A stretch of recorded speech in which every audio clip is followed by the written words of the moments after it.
Hi hello வணக்கம், இது உங்கள் சிவி. ஸோ எல்லாரும் எப்படி இருக்கீங்க? இனிய பட்சத்தில் தரமான ஒரு சம்பவம் நடந்திருக்கு. நம்ம எதிர்பார்த்த மாதிரி பெரிய சம்பவம் நடந்திருக்கு. பட் இருந்தாலும் ஒரு சின்ன வருத்தமும் இருக்குது. என்னென்னு பார்க்கலாம். அதுக்கு முன்னாடி பார்க்குற எல்லாரும் நம்மளோட சேனலை சப்ஸ்கிரைப் பண்ணிட்டு பாருங்கள், லைக் பண்ணுங்கள், கமெண்ட் பண்ணுங்கள், ஷேர் பண்ணுங்கள். இப்போ வாங்க அந்த வீடியோக்குள்ள போகலாம். ஸோ ஆல்ரெடி பார்த்தீங்கன்னா இந்த அதாவது அன்அஃபிஷியல் வேர்ட்ஸ் நம்ம டெய்லியும் கொடுக்குறோம். அதில் பார்த்தீங்கன்னா கடைசியாக யார் இருந்தாங்க? ஆதிரை. அதுக்கு மேலே யார் இருந்தாங்க? எஃப்ஜே. இப்போது அதன்படி தான் வெளியே போயிருக்காங்க.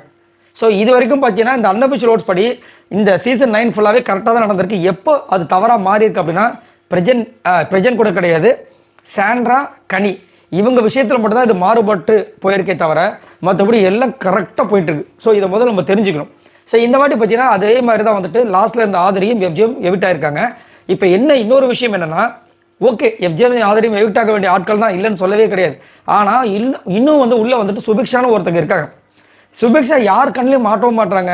கிச்சன்லேயும் பெருசாக அவங்க பண்ணது கிடையாது, டாஸ்க்கு பெருசாக இது வரைக்கும் வின் பண்ணது கிடையாது, கேப்டன்ஷிப் டாஸ்க்கு வின் பண்ணது கிடையாது. எப்படி இவ்வளோ தூரம் வந்தாங்கன்றதே ஒரு பெரிய ஆச்சரியக்குறியாக இருக்குது. ஆனால் நிறைய பேர் அதை பற்றி பேசவும் மாட்டாங்க. ஜெயிலுக்கு இது வரைக்கும் போனது கிடையாது. அப்போ பெஸ்ட்டு பர்ஃபார்மன்ஸ் வாங்கியிருக்காங்க அப்படின்னா அதுவும் கிடையாது. ஒருவேளை இவங்களுக்கு தான் டைட்டில் வின்னராக வர போகிறாங்களா? ஒன்றுமே புரியலையாப்பா, என்ன நடக்குதுன்னே தெரிய மாட்டேதுன்ற மாதிரி இருக்குது. ஏன்னா இது வரைக்கும் விஜய் சேதுபதி அவர்களால் அதை திட்டு வாங்காத ஒரு ஆள். இப்போ பார்த்தீங்கன்னா திவ்யா வாங்கிட்டாங்க, விஜய் பார்வதி வாங்கிட்டாங்க, கமருதி வாங்கிட்டாரு, எஃப்ஜே வாங்கிட்டாரு, ஆதிரி வாங்கியாச்சு, சபரி வாங்கியாச்சு, எல்லாரும் வாங்கிட்டாங்க, விக்ரம் வாங்கியாச்சு, எல்லாருமே வாங்கிட்டாங்க. சுபிக்ஷா மட்டும் இது வரைக்கும் எனக்கு தெரிஞ்சு வாங்கவே கிடையாது. இன்னும் நடக்குது. என்ன சைலண்ட்டாக வராங்க பாருங்க. கழுவுறு மீனில் நழுவுறு மீன் மாதிரி அழகாக வராங்க. எப்படி வராங்கன்னு ஒன்றுமே புரிய மாட்டேன். சூப்பரானா சான்ஸே இல்லை. நம்ம எல்லாரும் நினச்சிட்டு இருக்கோம் உண்மையான ட்ரூ கேமர் யார் அப்படின்னா விக்ரம் நினச்சிட்டு இருக்கோம், விஜய் பார்வதி நினச்சிட்டு இருக்கோம். ஆனால் இவங்க எல்லாரும் எக்ஸ்போஸ் ஆகி வெளியில் வந்துட்டு கெட்ட பேர் வாங்கி வச்சிருக்காங்க. சுபிக்ஷாக்கு இது வரைக்கும் கெட்ட பேர் இருக்கா? கிடையாது. நல்ல பேர் இருக்கா? அது ஓரளவுக்கு இருக்குது. ஏன்னா அந்த காயின் டாஸ்கில் ஒரு த்ரில்லிங்கான ஒரு விஷயத்த பண்ணாங்க. அதுக்கப்புறம் பார்த்தீங்கன்னா பீட் பாக்ஸிங் பண்ணுறாங்க அப்படின்ட்டு. இது வரைக்கும் ஏதாவது கெட்ட பேர் வந்திருக்கா? விஜய் சேதுபதி ஏதாவது கலாய்ச்சிருக்காரா?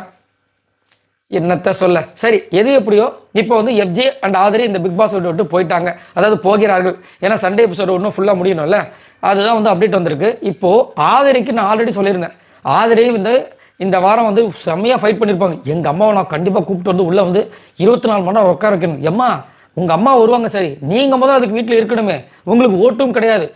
அதாவது ரீஎன்ட்ரி கொடுக்கும்போதே வந்து சம்பவம் பண்ணியிருக்கலாம். சரியான ஒரு ஹைப் இருந்துச்சு அவங்களுக்கு.